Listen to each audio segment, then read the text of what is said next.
Kembali lagi di channel Ridho Sejarah. Kali ini kita akan membahas tentang sejarah sebagai ilmu, kisah, peristiwa, dan seni. Yang pertama, pembahasan mengenai sejarah sebagai ilmu. Terdapat syarat menjadi sebuah ilmu, antara lain memiliki metode dan objek penelitian. Sejarah seperti halnya ilmu pengetahuan lainnya, memiliki metode dan objek penelitian. Objek kajian sejarah adalah hal yang dipikirkan, dikatakan, dirasakan, dan dialami oleh manusia dalam ruang dan waktu. Sebenarnya, selain sebagai objek, manusia dalam ilmu sejarah bertindak sebagai subjek, yaitu orang yang meneliti peristiwa sejarah. Oleh karena itu, sejarah dikategorikan sebagai ilmu tentang manusia atau humaniora. Selain itu, sejarah mempunyai metode yang terdiri dari heuristik, kritik, interpretasi, dan historiografi. Sebagai ilmu, sejarah termasuk ilmu-ilmu empiris, yang berarti pengalaman. Artinya, sejarah bersandar pada pengalaman manusia yang sebenarnya, baik pengalaman indrawi maupun pengalaman batiniah. Batiniah seperti kepercayaan, nilai, norma, etos, pandangan hidup, dan lain-lain. Pengalaman itu direkam dalam dokumen, baik dokumen tertulis maupun dokumen tidak tertulis. Meskipun sama-sama berdasar pada pengalaman, pengamatan, dan penyerapan, terdapat perbedaan mendasar antara sejarah dan ilmu alam. Dalam ilmu alam, percobaan dapat diulang-ulang, sedangkan dalam sejarah tidak dapat mengulangi percobaan. Contohnya Revolusi Indonesia tahun 1945. Tidak dapat diulang kembali, hanya sekali terjadi. Dalam hal fakta, fakta sejarah adalah fakta manusia, sedangkan dalam ilmu-ilmu alam adalah fakta alam. Kemudian yang kedua, sejarah sebagai peristiwa.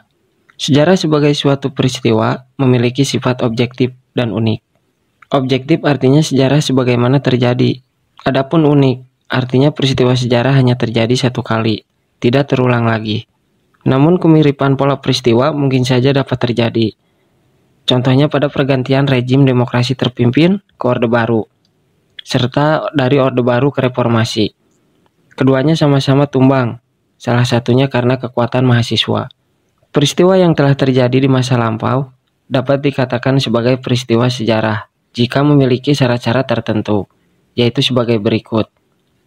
Pertama adalah objektif.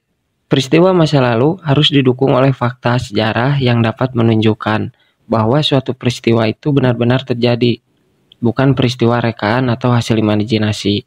Kemudian, syarat yang kedua adalah penting. Peristiwa masa lalu mempunyai arti penting terhadap perkembangan ilmu pengetahuan, serta terhadap kehidupan berbangsa dan bermasyarakat. Fakta-fakta sejarah itu tidak sekedar deretan angka, artefak, atau peristiwa, tetapi lebih daripada itu, mengandung pelajaran-pelajaran tertentu bagi kehidupan manusia masa kini dan masa depan. Kemudian yang ketiga, sejarah sebagai kisah. Sejarah yang kita kenal dalam kehidupan sehari-hari adalah sejarah sebagai cerita atau kisah. Sebagai cerita atau kisah, sejarah bukanlah sembarang cerita. Cerita sejarah tidaklah sama dengan dongeng ataupun novel. Sejarah sebagai kisah adalah hasil penelitian sejarawan yang dapat dipertanggungjawabkan kebenarannya, atau dalam penelitiannya menggunakan metode penelitian sejarah. Hal yang perlu diperhatikan adalah pada tahapan penafsiran atau interpretasi. Pada tahapan tersebut, interpretasi haruslah berdasarkan fakta sejarah dan disusun berdasarkan data-data sejarah. Contohnya, interpretasi terhadap cerita Raja Airlangga dari Kerajaan Kahuripan yang dipercaya sebagai jelmaan Dewa Wisnu. Hasil penafsirannya adalah bahwa masyarakat pada saat itu percaya terhadap kisah tersebut karena adanya konsep dewa raja dan dipercaya bahwa raja adalah jelmaan dari dewa. Kemudian yang terakhir, sejarah sebagai seni. Sejarah sebagai seni berhubungan erat dengan cara penyampaian kisah sejarah dalam bentuk tulisan. Sejarah memerlukan intuisi, melibatkan emosi, serta menggunakan gaya bahasa yang khas, namun cenderung kaku. Pelopor penggunaan unsur seni dalam sejarah adalah George Macaulay Trevelyan. Menurut pendapatnya, penulisan sejarah memerlukan unsur seni agar lebih menarik dan tidak membosankan. Sejarawan memerlukan intuisi atau ilham, yaitu pemahaman langsung dan naluri selama masa penelitian berlangsung. Selain itu, dalam melakukan penelitiannya, seorang sejarawan harus dapat membayangkan apa yang sebenarnya terjadi, apa yang sedang terjadi, dan apa yang terjadi sesudah itu.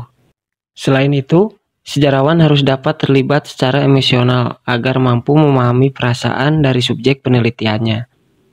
Tanpa memahami situasi dan kondisi para pelaku yang menjadi subjek, dan yang terkait dengan peristiwa masa lampau yang ditelitinya, hasil penulisannya menjadi tidak bermakna.